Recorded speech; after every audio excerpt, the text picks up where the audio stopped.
Welcome to March Madness Day 14. So we're going to go back into the 4-point kneel, remembering that we want to have the hands slightly in front of the shoulders, spread really wide, and really pushing the floor away to reactivate all the way up from the hand to the top of the shoulders. A nice neutral alignment here, remembering you can put a little ball on your back if you have a tendency to tuck your tail under.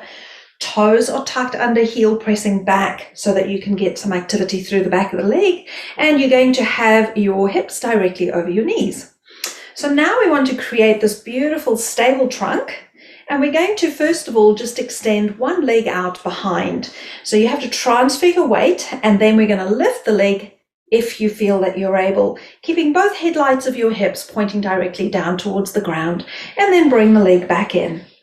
And then we're going to explore the other side. So take the weight across, like an old-fashioned typewriter, sliding across from one to the other, and then come back in. Now we're going to do the same with the arm. So remember, you have to shift your weight slightly. So we're going to come across to one side, extending the arm out. And you want to turn your thumb up towards the ceiling because it'll help your arm bone just slot in a little bit more easily. And then come back. And then we'll do the same on the other side. And come back, and just keep practicing those. When you feel ready, see if you can take opposite arm and leg out. So you're going to extend and take both out, and then come back in. And if you really want to challenge yourself, put that little ball on your back and make sure you don't lose it, so that you know you're staying really stable and only moving from the arm and from the leg. And then just sit back and have a rest.